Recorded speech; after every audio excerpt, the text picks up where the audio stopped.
नमस्कार। दोपहर समाचार में आपका स्वागत है।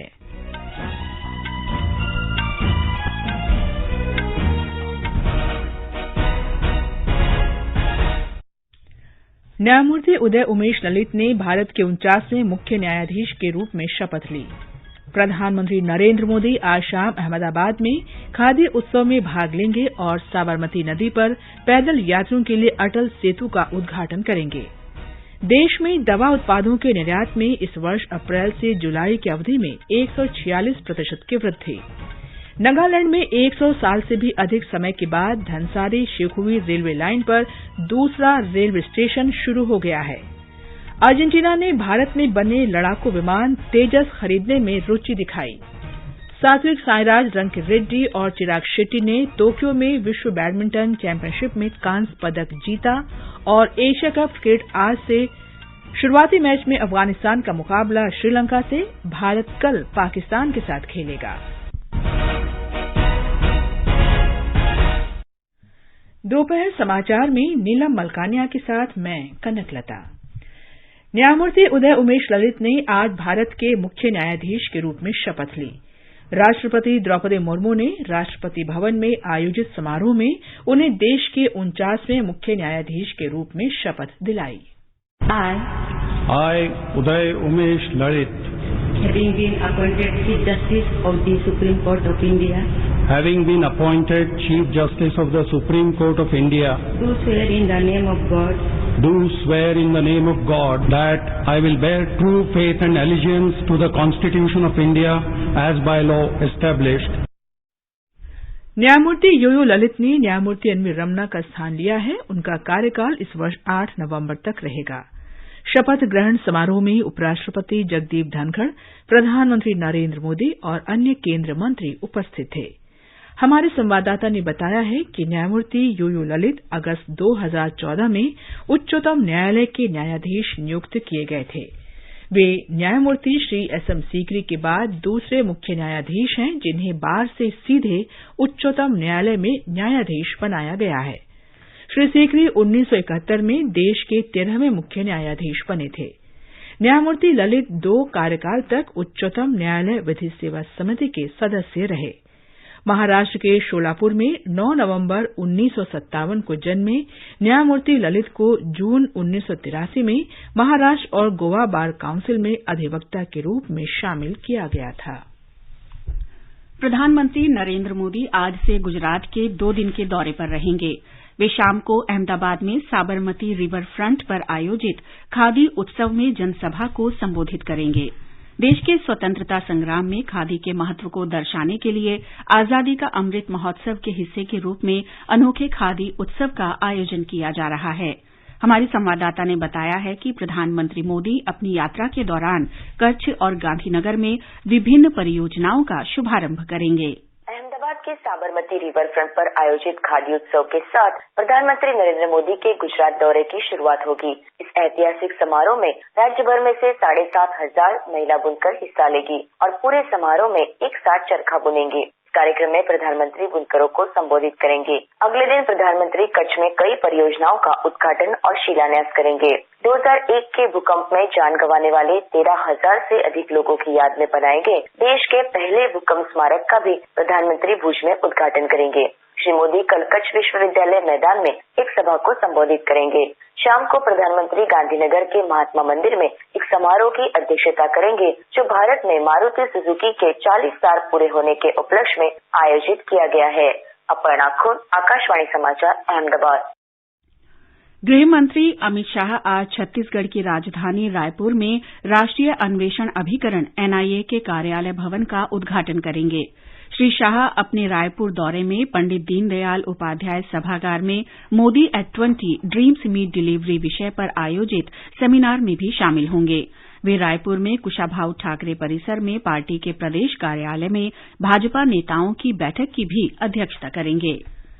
राजमार्ग और सड़क परिवहन मंत्री नितिन गडकरी ने दिल्ली के पड़ोसी राज्यों में पराली जलाने के कारण विशेष रूप से सर्दियों में बढ़ने वाले वायु प्रदूषण पर चिंता व्यक्त की है।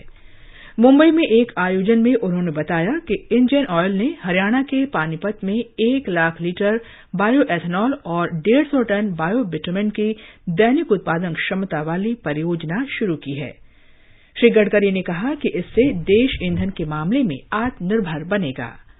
श्री गडकरी ने ट्री बैंक के बारे में भी बताया कि अपने क्षेत्र में हरियाली बढ़ाने के उपाय करने वाले नगर निगमों, नगर परिषदों और ग्राम पंचायतों को पुरस्कृत किया जाएगा।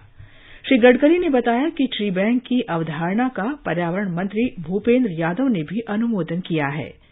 उन्होंने कहा कि पानी उपलब्ध कराने के लिए गरीब लोगों से कम शुल्क लिया जाना चाहिए। श्री गडकरी ने कहा कि पुणे में वाघोली से शिरूर के बीच ऐसे पुल का निर्माण किया जा रहा है जिसमें 8 लेन की सड़क और 6 लेन का पुल होगा और उस पर मेट्रो चलेगी। भारतीय जनता पार्टी अध्यक्ष जगत प्रकाश नड्डा तेलंगाना के हनुमकोंडा में जनसभा को संबोधित करेंगे। ये जनसभा इसलिए भी महत्वपूर्ण है कि ये उच्च न्यायालय की अनुमति के बाद आयोजित हो रही है। इससे पहले प्रदेश भाजपा के अध्यक्ष बी संजय कुमार की प्रजा संग्राम यात्रा के दौरान भाजपा और सत्तारूढ़ टीआरएस कार्यकर्ताओं के बीच हुई कुछ अप्रिय घटनाओं के बाद पुलिस ने बैठक की अनुमति वापस ले ली थी। प्रजा संग्राम यात्रा का तीसरा चरण जनसभा के साथ ही संपन्न हो जाएगा। श्री नड्डा का हैदराबाद में तेलुगु फिल्म अभिनेता नितिन और क्रिकेटर मिताली राज से भेंट करने का भी कार्यक्रम है। अर्जेंटीना ने भारत में बने लड़ाकू विमान तेजस खरीदने में रुचि दिखाई है। विदेश मंत्री डॉक्टर एस जयशंकर ने आपसी संबंधों में महत्वपूर्ण विस्तार से जुड़े इस प्रस्ताव का स्वागत किया है। डॉक्टर जयशंकर और अर्जेंटीना के विदेश मंत्री सैंटियागो कैफिएरो ने ब्यूनस आयर्स में संयुक्त आयोग की अध्यक्षता की। बैठक में दोनों पक्षों ने रक्षा, परमाणु ऊर्जा, अंतरिक्ष फार्मा, विज्ञान और टेक्नोलॉजी, योग, जलवायु परिवर्तन और आर्थिक क्षेत्रों में सहयोग बढ़ाने के महत्व पर बल दिया। देश में दवा उत्पादों का निर्यात इस साल अप्रैल से जुलाई के दौरान 2013-14 की इसी अवधि की तुलना में 146% बढ़ा है। स्वास्थ्य मंत्री डॉक्टर मनसुख मांडविया ने कहा है कि वर्ष 2013-14 में 20,596 करोड़ रुपए का निर्यात हुआ, जो इस वर्ष अप्रैल से जुलाई में बढ़कर 50,000 करोड़ रुपए से अधिक हो गया है। उन्होंने कहा कि भारत में बने दवा उत्पादों का निर्यात नई ऊंचाइयों को छू रहा है। भारत का तेजी से बढ़ता दवा उद्योग न केवल नवाचार और रोजगार सृजन का एक बड़ा स्रोत है, बल्कि ये वैश्विक स्वास्थ्य सेवा प्रदान करने वाला भी बन गया है। राष्ट्रव्यापी कोविड टीकाकरण अभियान के अंतर्गत अब तक 211 करोड़ 39 लाख से अधिक टीके लगाए जा चुके हैं। स्वास्थ्य मंत्रालय ने बताया है कि कल 25,86,000 से अधिक टीके लगाए गए। इस दौरान 9,520 लोगों में कोरोना संक्रमण की पुष्टि हुई और 12,000 से अधिक लोग कोविड से स्वस्थ हुए। वर्तमान में 87,311 रोगियों का इलाज चल रहा है। ये समाचार हमारी वेबसाइट newsonair.com/hindi और हमारे mobile app news on AIR पर भी उपलब्ध हैं। सुनो ना, हाँ? सोच रहा हूँ अपना बिजनेस क्यों न बढ़ा लूं। तो रोका किसने है? हाँ? रोका तो किसी ने नहीं, पर समझ नहीं आ रहा कि मदद किससे मांगूं। मुझसे। तुमसे? तो अच्छा बताओ फिर। आकाशवाणी है ना, मैंने सुना है उसका नेटवर्क देश भर में फैला है। पर उससे मेरा क्या फायदा? देखो, फायदा है, जिस शहर में चाहो विज्ञापन की मदद से उपभोक्ताओं तक पहुँच जाओ। पर अब ये भी तो बता दो कि आकाशवाणी से संपर्क कैसे करूं? बहुत आसान है, मैं बताती हूँ। नंबर नोट करो, 870-001-4242। ओह, 870-001-4242। लो अभी फोन लगाता हूँ 870-001-4242 पर।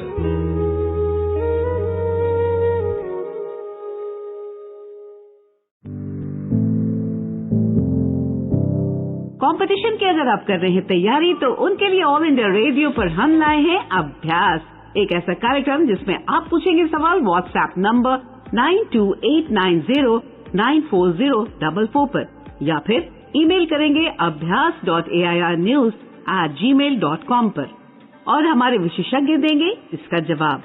आपका अभ्यास हमारा प्रयास।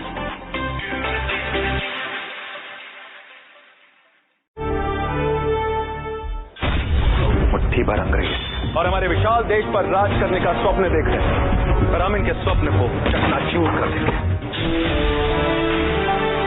निकल पड़े स्वाधीनता के पथ वाले, स्वतंत्रता संग्राम की सुनी अनसुनी कहानियों के साथ स्वराज हर रविवार रात 9 बजे डीडी नेशनल पर। दोपहर समाचार में आपका फिर स्वागत है। नागालैंड में 1903 में दीमापुर रेलवे स्टेशन के बाद 100 साल से भी अधिक समय के अंतराल के बाद राज्य को धनसारी शेखुवी रेलवे लाइन पर दूसरा रेलवे स्टेशन मिल गया है। मुख्यमंत्री नेफ्यू रियो ने नागालैंड के लिए आज के दिन को ऐतिहासिक बताया है। मुख्यमंत्री ने कल शेखुवी रेलवे स्टेशन से पहली यात्री रेलगाड़ी दोनई पोलो एक्सप्रेस को रवाना किया। ये रेलवे स्टेशन दीमापुर जुब्जा रेल परियोजना का हिस्सा है। इस रेलवे स्टेशन के बन जाने से नागालैंड और मणिपुर के यात्रियों को एक वैकल्पिक रेल मार्ग मिल गया है। शेखुवी रेलवे स्टेशन से नागालैंड और अन्य पड़ोसी राज्यों के लोगों को काफी फायदा होगा। मुख्यमंत्री नेफ्यू रियो ने रेल मंत्रालय और रेल विभाग के अधिकारियों का कोहिमा के लिए रेल लाइन का वायदा पूरा करने के लिए आभार व्यक्त किया है। उन्होंने कहा कि प्रधानमंत्री नरेंद्र मोदी की परिकल्पना के अनुरूप ये सपना साकार हुआ है। झारखंड में संयुक्त प्रगतिशील गठबंधन यूपीए विधायकों की आज रांची में मुख्यमंत्री हेमंत सोरेन के आवास पर बैठक हुई।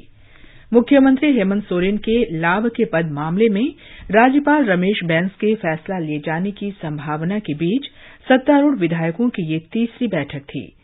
इस बीच यूपीए विधायकों को छत्तीसगढ़ भेजने की तैयारी चल रही है। सत्तारूढ़ दल गठबंधन के सभी विधायकों को एकजुट रखने के प्रयास में लगा है। इससे पहले निर्वाचन आयोग ने लाभ के पद मामले में अपनी रिपोर्ट राज्यपाल को सौंपी थी। आधिकारिक सूत्रों ने पुष्टि की है कि निर्वाचन आयोग की सिफारिश की प्रति राजभवन पहुंच गई है। इस वर्ष फरवरी में भारतीय जनता पार्टी ने मुख्यमंत्री श्री सोरेन के लाभ के पद पर रहते हुए खनन मंत्री के रूप में खनन पट्टों के आवंटन को जनप्रतिनिधित्व कानून का उल्लंघन बताते हुए राज्यपाल से शिकायत की थी। पार्टी ने श्री सोरेन को विधायक के रूप में अयोग्य ठहराने की मांग की थी। गुलाम नबी आजाद के कल कांग्रेस से त्यागपत्र देने के बाद जम्मू कश्मीर के 5 वरिष्ठ कांग्रेस नेताओं और पूर्व विधायकों ने उनके प्रति निष्ठा व्यक्त करते हुए पार्टी से त्यागपत्र दे दिया है। त्यागपत्र में श्री आजाद ने राहुल गांधी पर पार्टी में सलाह मशविरा की व्यवस्था को ध्वस्त करने का आरोप लगाया। श्री आजाद ने फर्जी आंतरिक चुनाव के नाम पर पार्टी में धोखाधड़ी का आरोप लगाया। उन्होंने कहा कि रिमोट कंट्रोल मॉडल ने कांग्रेस की संस्थागत सत्यनिष्ठा को बर्बाद कर दिया है। तमिलनाडु की पूर्व मुख्यमंत्री जे जयललिता की मृत्यु के कारणों की जांच के लिए गठित न्यायमूर्ति के अरुमुघा स्वामी आयोग ने आज अपनी रिपोर्ट मुख्यमंत्री एमके स्टालिन को सौंप दी। इसमें जयललिता का इलाज करने वाले अपोलो अस्पताल के डॉक्टरों सहित 158 लोगों के बयान दर्ज हैं। जयललिता को 22 सितंबर 2016 को चेन्नई के अपोलो अस्पताल में भर्ती करवाया गया था, जहां 5 दिसंबर 2016 को उनकी मृत्यु हो गई थी। गौतम बुद्ध नगर जिला प्रशासन ने नोएडा के सेक्टर 93A में एमरल्ड कोर्ट प्रोजेक्ट के सुपरटेक के 40 मंजिला ट्विन टावर्स को गिराने की तैयारियां तेज कर दी हैं। ट्विन टावर के भीतर और आसपास की सड़कों पर यातायात सवेरे 7 बजे से बंद कर दिया जाएगा। नोएडा और ग्रेटर नोएडा एक्सप्रेसवे भी दिन में 2:15 बजे से बंद कर दिए जाएंगे। नोएडा प्राधिकरण ने कहा है कि सुपरटेक ट्विन टावर के आसपास के 1 नॉटिकल मील के वायु क्षेत्र में भी कल उड़ानें कुछ समय के लिए बंद रहेंगी। नोएडा पुलिस ने सुरक्षा की दृष्टि से 26 अगस्त से 31 अगस्त के बीच शहर के ऊपर ड्रोन के इस्तेमाल पर रोक लगाई है। कल इस क्षेत्र में लोगों, पशुओं और वाहनों को जाने की अनुमति नहीं दी जाएगी। करीब 100 मीटर ऊंचे एपेक्स और सीएन टावरों को उच्चतम न्यायालय के आदेश पर कल दिन में 2:30 बजे गिराया जाएगा। इस बीच शीर्ष न्यायालय ने ट्विन टावर के ग्राहकों को आश्वासन दिया है कि बिल्डर के पास जमा की गई उनकी पूरी राशि वापस कर दी जाएगी। प्रधानमंत्री नरेंद्र मोदी कल दिन में 11 बजे आकाशवाणी से मन की बात कार्यक्रम में देश विदेश के लोगों से अपने विचार साझा करेंगे। मासिक रेडियो कार्यक्रम की ये 92वीं कड़ी होगी। ये कार्यक्रम आकाशवाणी और दूरदर्शन के समूचे नेटवर्क पर प्रसारित होगा। ये आकाशवाणी समाचार की वेबसाइट और news on AIR mobile app पर भी उपलब्ध रहेगा। आकाशवाणी समाचार, दूरदर्शन समाचार, प्रधानमंत्री कार्यालय तथा सूचना और प्रसारण मंत्रालय के YouTube चैनलों पर भी कार्यक्रम सीधा प्रसारित होगा। महाराष्ट्र में गणेश उत्सव के लिए कोंकण जा रहे श्रद्धालुओं को आज से टोल टैक्स नहीं देना होगा। सरकार के प्रस्ताव के अनुसार यात्रियों के लिए ये नियम मुंबई बंगलुरु और मुंबई गोवा राष्ट्रीय राजमार्ग के अलावा राज्य के लोक निर्माण विभाग की सड़कों पर लागू होगा। और अब आगे बढ़ने से पहले मुख्य समाचारों पर एक नजर। न्यायमूर्ति उदय उमेश ललित ने भारत के 49वें मुख्य न्यायाधीश के रूप में शपथ ग्रहण की। प्रधानमंत्री नरेंद्र मोदी आज शाम अहमदाबाद में खादी उत्सव में भाग लेंगे और साबरमती नदी पर पैदल यात्रियों के लिए अटल सेतु का उद्घाटन करेंगे। देश में दवा उत्पादों के निर्यात में इस वर्ष अप्रैल से जुलाई की अवधि में 146% की वृद्धि। नागालैंड में 100 साल से भी अधिक समय के बाद धनसारी शेखुवी रेलवे लाइन पर दूसरा रेलवे स्टेशन शुरू हो गया है। अर्जेंटीना ने भारत में बने लड़ाकू विमान तेजस खरीदने में रुचि दिखाई। सात्विक साईराज रंकीरेड्डी और चिराग शेट्टी ने टोक्यो में विश्व बैडमिंटन चैंपियनशिप में कांस्य पदक जीता। और एशिया कप क्रिकेट आज से शुरुआती मैच में अफगानिस्तान का मुकाबला श्रीलंका से भारत कल पाकिस्तान के साथ खेलेगा। भारत का सबसे बड़ा लोक सेवा प्रसारक आकाशवाणी देश की स्वतंत्रता के बाद पिछले 75 वर्षों से देश भर के नागरिकों तक सूचना और समाचार पहुंचा रहा है। आकाशवाणी समाचार आजाद भारत की बात आकाशवाणी के साथ श्रृंखला के साथ स्वाधीनता के 75 वर्ष पूरे होने का उत्सव मना रहा है। इस कार्यक्रम में स्वाधीनता के बाद जीवन के विभिन्न क्षेत्रों में भारत की यात्रा को दर्शाया गया है।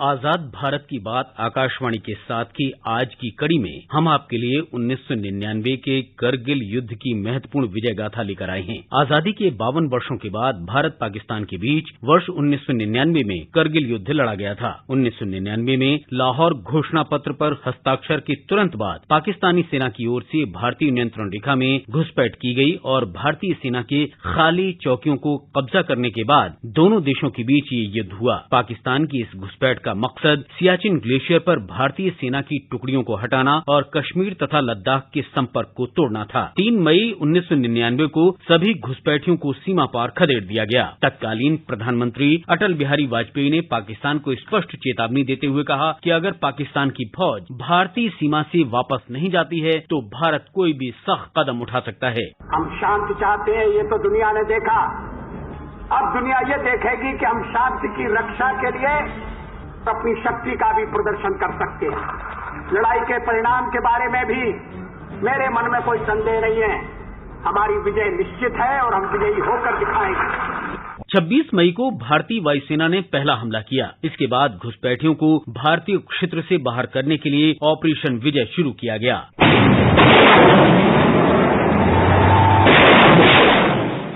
ये लड़ाई ऊंची दुर्गम पहाड़ियों के बीच कई समस्याओं का सामना करते हुए लड़ी गई। भारतीय सेना को देश की वायुसेना का भी सहयोग मिला और इस तरह ऊंची पहाड़ी वाले क्षेत्रों को पाकिस्तानी सेना के कब्जे से मुक्त कराया गया। NH-1A राजमार्ग को भी इस घुसपैठ से मुक्त कराया गया था। 2 महीने की लंबी लड़ाई के बाद 26 जुलाई 1999 को इस युद्ध का अंत हुआ। भारत तभी से इस ऐतिहासिक विजय को हर वर्ष 26 जुलाई को करगिल विजय दिवस के रूप में मनाता है।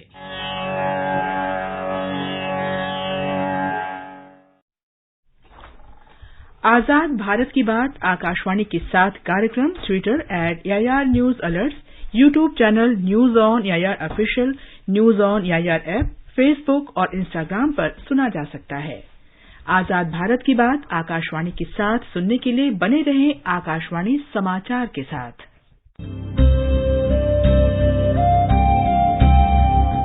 आजाद भारत की बात आकाशवाणी के साथ स्वतंत्रता के 75 वर्ष का उत्सव, जीवंत यात्रा की स्मृतियां, स्वतंत्र भारत की उपलब्धियां और कुछ रोमांचक पल सुनना न भूलें। आकाशवाणी के FM गोल्ड चैनल 100.1 मेगाहर्ट्ज और दूसरे चैनलों पर 15 अगस्त से प्रतिदिन प्रसारित श्रृंखला आजाद भारत की बात आकाशवाणी के साथ।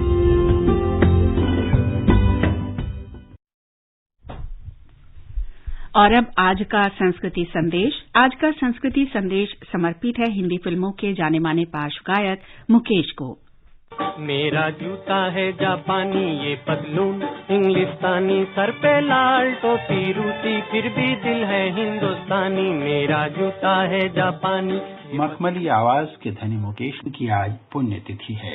मुकेश दशकों तक दिलीप कुमार, राज कपूर, मनोज कुमार और सुनील दत्त जैसे पर्दे के नायकों की आवाज बने रहे। 50 के दशक के आखिरी सालों में मुकेश पार्श्व गायन के शिखर तक पहुंच गए। जिस देश में गंगा बहती है के गाने के लिए उन्हें फिल्म फेयर पुरस्कार के लिए नामांकित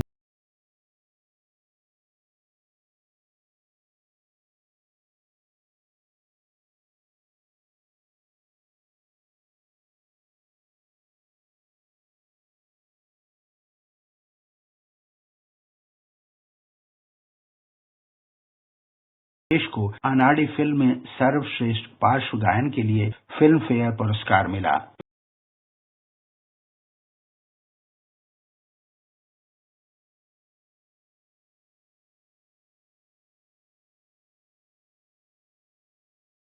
का करियर अपने चरम पर था। उस वक्त तक ये हर बड़े सितारे की आवाज बन चुके थे। 1974 में फिल्म रजनीगंधा के गाने के लिए मुकेश को राष्ट्रीय फिल्म पुरस्कार से सम्मानित किया गया। कई बार यूं भी देखा है ये जो मन की सीमा रेखा है, मन तोड़ने लगता है। अनजानी प्यास के पीछे, अनजानी आस के पीछे, मन दौड़ने लगता है। 1976 में यश चोपड़ा की फिल्म कभी कभी के शीर्षक गीत के लिए मुकेश को अपने करियर का चौथा फिल्म फेयर पुरस्कार मिला। मुकेश ने अपने करियर का आखिरी गाना अपने दोस्त राज कपूर की फिल्म के लिए ही गाया था, लेकिन 1978 में इस फिल्म के प्रदर्शित होने से 2 साल पहले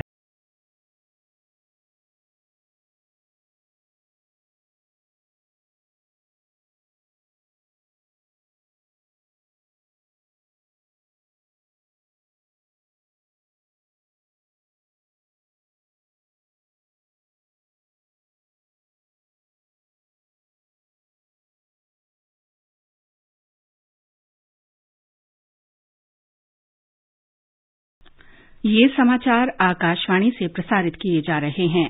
ताजा समाचार जानने के लिए आप हमारे Twitter handle @AIR News Hindi को फॉलो कर सकते हैं।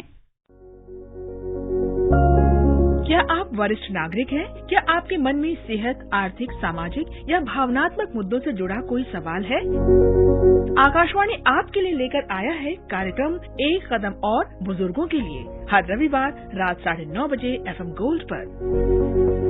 रविवार 28 अगस्त FM गोल्ड पर रात 9:30 बजे प्रसारित होने वाले हमारे कार्यक्रम का विषय है बुजुर्ग और पेंशन। ये आकाशवाणी है। क्रिकेट एशिया कप टूर्नामेंट का पहला मैच श्रीलंका और अफगानिस्तान के बीच आज दुबई इंटरनेशनल क्रिकेट स्टेडियम में खेला जाएगा। ये मैच शाम 7:30 बजे से शुरू होगा। मौजूदा चैंपियन भारत कल अपने अभियान की शुरुआत पाकिस्तान के साथ मैच से करेगा। टूर्नामेंट के match Dubai international cricket stadium और शारजाह क्रिकेट स्टेडियम में खेले जाएंगे।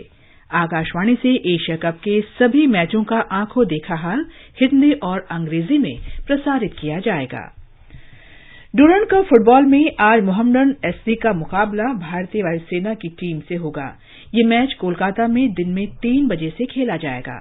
दूसरा मैच गुवाहाटी में शाम 6 बजे नॉर्थ ईस्ट यूनाइटेड और केरला ब्लास्टर्स के बीच होगा।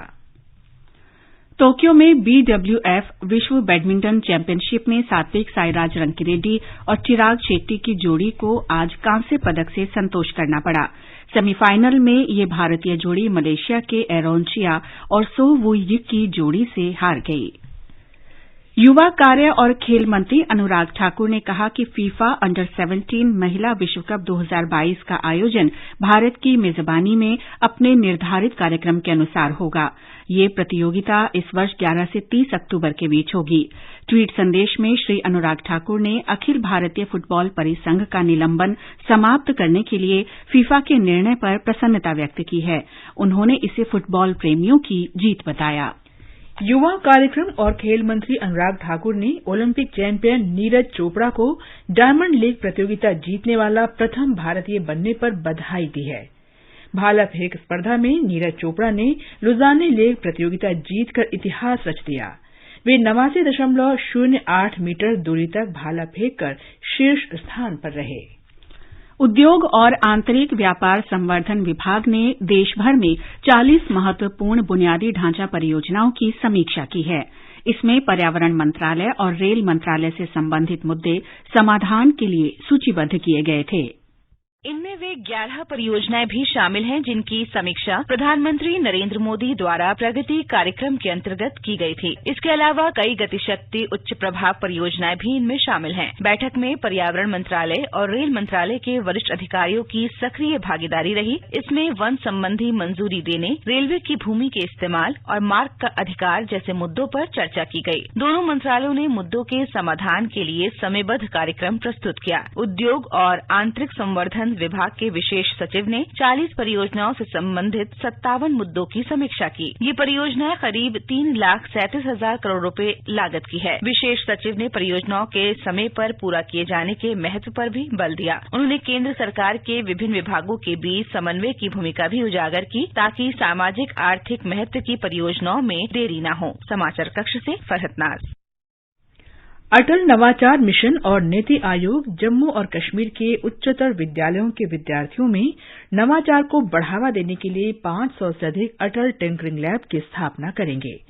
अटल टिंकरिंग लैब पूरे भारत में उच्चतर विद्यालयों के विद्यार्थियों के बीच नवाचार की मानसिकता को बढ़ावा देने के उद्देश्य से शुरू किया गया महत्वपूर्ण कार्यक्रम है। दिल्ली विधानसभा के विशेष सत्र को एक दिन के लिए और बढ़ा दिया गया है। आम आदमी पार्टी की सरकार सोमवार को सदन में विश्वास प्रस्ताव लाएगी। मुख्यमंत्री अरविंद केजरीवाल ने बताया कि सदन में विश्वास प्रस्ताव लाकर साबित किया जाएगा कि आम आदमी पार्टी के एक भी विधायक ने पार्टी नहीं छोड़ी है। इधर भाजपा प्रदेश अध्यक्ष आदेश गुप्ता के नेतृत्व में आज दिल्ली भाजपा द्वारा आबकारी मंत्री मनीष सिसोदिया की बर्खास्तगी को लेकर दिल्ली के सभी लोकसभा क्षेत्रों में पदयात्रा निकाली जाएगी। विश्वविद्यालय अनुदान आयोग ने 21 विश्वविद्यालयों को फर्जी घोषित किया है। एक पत्र में आयोग ने कहा है कि 21 संस्थान बगैर मान्यता के मनमाने ढंग से चलाए जा रहे हैं। आयोग ने कहा कि इन फर्जी विश्वविद्यालयों में से सर्वाधिक 8 दिल्ली में जबकि 3 उत्तर प्रदेश में चल रहे हैं। शेष 10 फर्जी विश्वविद्यालय कर्नाटक, महाराष्ट्र, केरल, पश्चिम बंगाल, ओडिशा, पुदुचेरी और आंध्र प्रदेश में सक्रिय हैं। उत्तर प्रदेश में प्रमुख नदियों के किनारे बसे कई गांवों में बाढ़ का खतरा बना हुआ है। बचाव अभियान के बावजूद लोग सुरक्षित आश्रय स्थल की तलाश कर रहे हैं। कई नदियां उफान पर हैं, जिसकी वजह से आगरा, झांसी, हमीरपुर, कानपुर देहात, इटावा, बांदा, शाहजहांपुर और जालौन के निचले इलाकों में बाढ़ का खतरा पैदा हो गया है। और अब मौसम। राष्ट्रीय राजधानी दिल्ली में तेज हवाएं चलने की संभावना है। मुंबई में बादल छाए रहेंगे और हल्की वर्षा का अनुमान है। चेन्नई और कोलकाता में भी आंशिक रूप से बादल छाए रहेंगे और मध्यम वर्षा या गरज के साथ बौछारें पड़ सकती हैं। श्रीनगर, जम्मू, लेह और गिलगित में बादल छाए रहेंगे। मुजफ्फराबाद में आसमान साफ रहेगा। शाम या रात को आंशिक रूप से बादल छा सकते हैं। अंत में मुख्य समाचार एक बार फिर। न्यायमूर्ति उदय उमेश ललित ने भारत के 49वें मुख्य न्यायाधीश के पद की शपथ ली। प्रधानमंत्री नरेंद्र मोदी आज शाम अहमदाबाद में खादी उत्सव में भाग लेंगे और साबरमती नदी पर पैदल यात्रियों के लिए अटल सेतु का उद्घाटन करेंगे। देश में दवा उत्पादों के निर्यात में इस वर्ष अप्रैल से जुलाई की अवधि में 146% की वृद्धि। नागालैंड में 100 साल से भी अधिक समय के बाद धनसारी शेखोवी रेलवे लाइन पर दूसरा रेलवे स्टेशन शुरू हो गया है। अर्जेंटीना ने भारत में बने लड़ाकू विमान तेजस खरीदने में रुचि दिखाई। सात्विक साईराज रंकीरेड्डी और चिराग शेट्टी ने टोक्यो में विश्व बैडमिंटन चैंपियनशिप में कांस्य पदक जीता और एशिया कप क्रिकेट आज से। इसके साथ ही दोपहर समाचार का ये अंक समाप्त हुआ। नमस्कार।